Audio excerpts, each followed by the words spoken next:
नमस्कार. आज आपण एका खूप महत्त्वाच्या आणि थोड्या गुंतागुंतीच्या विषयावर बोलणार आहोत. पुरंदरचा तह 11 जून 1665.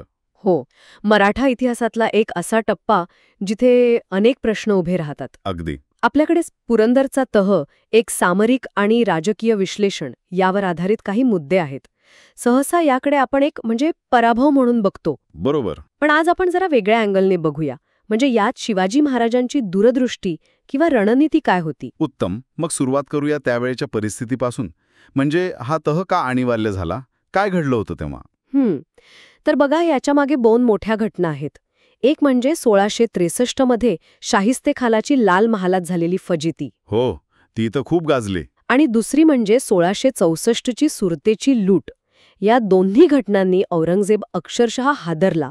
त्याला कळलं की शिवाजी महाराज आता काही डोंगरी उंदीर राहिलेले नाहीत. अच्छा, धोका वाढला असं त्याला जाणवलं. अगदी. हे एक मोठं आव्हान आहे हे त्याच्या लक्षात आलं. आणि म्हणूनच त्याने आपला सगळ्यात अनुभवी सर्वश्रेष्ठ सेनापती मिर्झा राजे जयसिंग याला दक्षिणेत पाठवलं. आणि जयसिंगाबरोबर प्रचंड फौज होती असं म्हणतात. हो ना, साधारण 80,000 ते अगदी 1,40,000 सैन्यबळ होतं. आणि दिलेर खानासारखे मोठे सरदार दिमतीला होते. बापरे. औरंगजेबाची कूटनीती पण होती यात. एका हिंदू राजाकरवी दुसऱ्या हिंदू राजाचा पराभव करायचा त्याचा डाव होता. हे फक्त लष्करी आक्रमण नव्हतं तर? नाही. जयसिंहाची रणनीती खूप व्यापक होती. त्याला आपण टोटल वॉर म्हणू शकतो. त्याने फक्त लढाई नाही केली. अच्छा. काय केलं त्याने महाराजांना राजकीयदृष्ट्या एकटं पाडायचा प्रयत्न केला. विजापूर, पोर्तुगीज, सिद्धी, जे लहान मोठे वतनदार होते त्या सगळ्यांना फोडलं. मित्र कमी केले आधी. बरोबर. स्वराज्यात भयानक लुटालूट, जाळपोळ केली, पिकांची नासाडी केली, आर्थिक नाकेबंदी केली, रयत भरडली गेली त्यात. एवढंच नाही तर महाराजांच्याच काही सरदारांना फितवायचा प्रयत्न पण केला त्याने.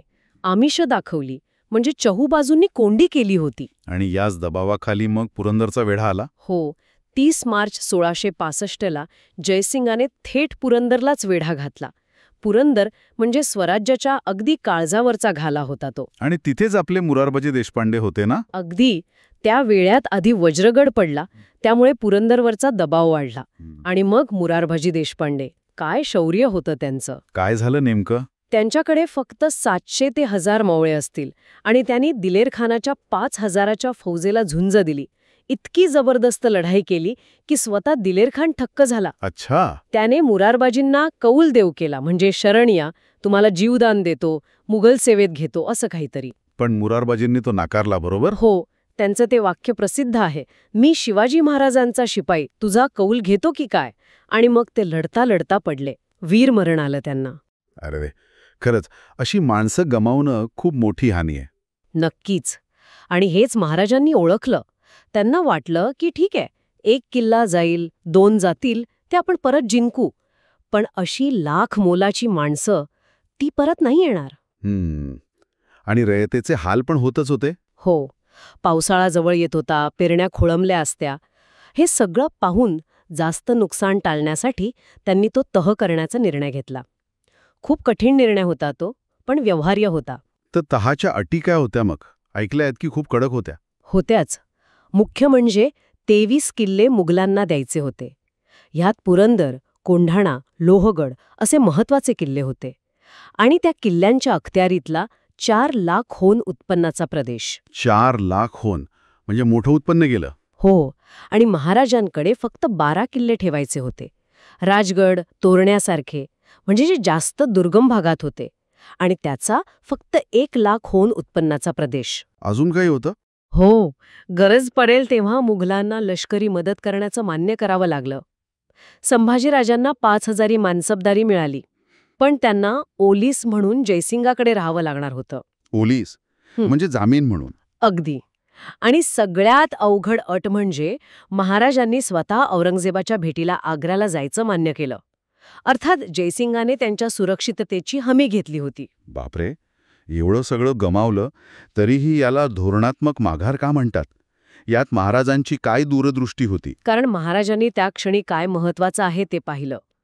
23 किल्ले गेले, पण ते बहुतेक सपाटीवरचे किंवा कमी उंचीवरचे होते. मुघलांचा तोफखाना तिथे जास्त प्रभावी होता. अच्छा. पण जे 12 किल्ले ठेवले ते सह्याद्रीच्या आत दुर्गम भागात होते. गनिमी काव्यासाठी पुन्हा उभं राहण्यासाठी ते सोयीचे होते. म्हणजे स्वराज्याचा गाभा वाचवला त्यांनी, निष्ठावान माणसं वाचवली. म्हणजे तात्पुरतं नुकसान स्वीकारलं, पण लांबचा विचार केला. अगदी. ही कौटिल्याच्या नीतीसारखं आहे. संधी म्हणजे बलाढ्य शत्रूशी तात्पुरता तह करणं आणि आसन म्हणजे योग्य वेळेची वाट बघणं. हा त्याचाच वापर होता. आणि मग या तहानंतर आग्र्याची भेट झाली? हो. आधी तर महाराजांनी जयसिंगाला विजापूर मोहिमेत मदत केली, पण ती मोहीम फसली. मग जयसिंगाच्या शब्दावर महाराज मे 1666 मध्ये आग्र्याला गेले. आणि तिथे अपमान झाला असं म्हणतात. हो. भर दरबारात औरंगजेबाने त्यांना 5000 मनसबदारांच्या रांगेत उभं केलं. हा महाराजांचा मोठा अपमान होता. ते खूप संतापले. मग त्यांना नजरकैदीत ठेवलं गेलं. आणि मग ती प्रसिद्ध सुटका. अगदी. 17 ऑगस्ट 1666 आजारी असल्याचं नाटक करून मिठाईच्या मोठ्या पेटाळ्यांमधून महाराज आणि संभाजीराजे निसटले. काय अद्भुत आणि धाडसी सुटका होती ती. खरंच अविश्वसनीय. याचा परिणाम जयसिंगावर काय झाला? महाराज निसटल्याने औरंगजेब जयसिंगावर खूप नाराज झाला. त्याची खूप नाचक्की झाली. आणि पुढे काही काळातच बुऱ्हाणपूरला त्याचा मृत्यू झाला. म्हणजे एका घटनेने किती गोष्टी बदलल्या. तर एकूणच या तहाचं आणि नंतरच्या घटनांचं विश्लेषण काय सांगतं? हे सांगतं की तह हा शेवट नव्हता.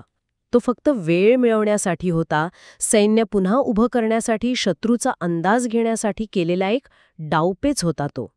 आणि नंतर किल्ले परत जिंकलेच की महाराजांनी. बरोबर. 1670 नंतर अनेक किल्ले परत घेतले. यातून महाराजांचा रयतेच्या कल्याणाचा विचार पण दिसतो. जास्त हानी नको म्हणून त्यांनी तह केला. इतिहासकारांमध्ये मतभेद आहेतच. हो, काही जण याला मुघलांचा विजय मानतात. जदुनाथ सरकार तसं मानतात. तर गोस सरदेसाईंसारखे इतिहासकार यात महाराजांची दूरदृष्टी बघतात. आजचे अभ्यासक जरा संतुलित मत मांडतात. म्हणजे तात्पुरतं नुकसान झालं, पण लांबच्या पल्ल्यात काय परिणाम झाले? लांबच्या पल्ल्यात मुघलांबद्दलचा जो काही भ्रम होता तो संपला. स्वतंत्र स्वराज्याचा निश्चय अजून पक्का झाला.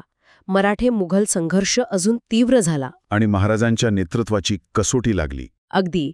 आणि सगळ्यात महत्त्वाचं म्हणजे स्वराज्य म्हणजे फक्त जमीन नाही, तर ती निष्ठावान माणसं आणि स्वातंत्र्याचा विचार आहे, ही भावना जास्त घट्ट झाली. खरंच, पुरंदरचा तह हा केवळ एका पराभवाची कहाणी नाही आहे. जाता जाता एक विचार मनात येतो की हे जे किल्ले आणि प्रदेश गमावले ते वरवर नुकसान होतं, पण यामुळे स्वराज्याची जी मूळ संकल्पना होती, जी माणसांवर आणि विचारांवर आधारलेली होती, ती कदाचित अजून मजबूत झाली असेल का? हा विचार करण्यासारखा मुद्दा आहे. आणि याच तात्पुरत्या माघारीने नकळतपणे भविष्यातल्या मोठ्या विजयांची पायाभरणी तर केली नसेल, यावर आपण नक्कीच विचार करू शकतो.